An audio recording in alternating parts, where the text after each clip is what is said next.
Hi everyone! This is Carla from Shopping Apps Tips PH at welcome sa aking YouTube channel. Sa mga hindi po nakakakilala sa akin, ako po ay gumagawa ng tips and tricks about Shopee. Kung interesado ka sa ganitong klaseng content, kindly consider to subscribe my YouTube channel para updated ka sa aking future uploads. Our topic for today is how to change shipping courier in Shopee. If you are interested, keep on watching.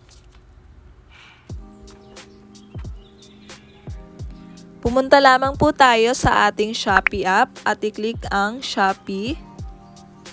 Pagka-click ng Shopee app, i-click naman natin itong cart. Meron po tayong naka-add to cart na waybill sticker. E-check lang natin yan and then click checkout button. Ayan, yung shipping fee natin ay 5 pesos.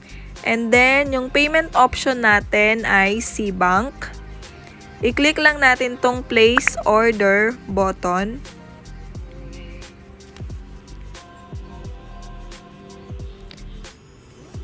I-enter natin ang 6-digit C-Bank PIN.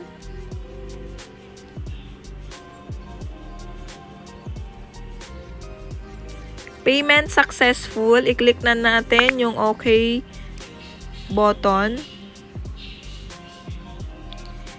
And then, nakapagbayad na tayo ng 283 gamit ang C-Bank. I-click naman natin tong My Purchases. And then, i-click natin tong Waybill Online to ship. Ayan, sa shipping information, ang naka-assign na courier or inassign sa atin ng Shopee na courier ay si Shopee Express. So, paano nga ba mag-change ng shipping courier dito sa Shopee?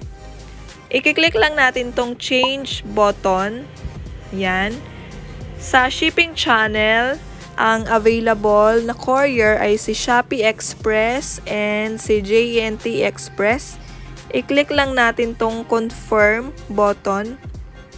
Ang napili ko dito na courier ay si JNT Express. Yan. Then, i-click lang tong confirm button. So, yon, that's it. Nakapag-change na tayo ng courier. So, yun lang po. Sana meron po kayong natutunan sa video na ito kung paano mag-change ng shipping courier. Thank you. Thank you for watching. Bye-bye.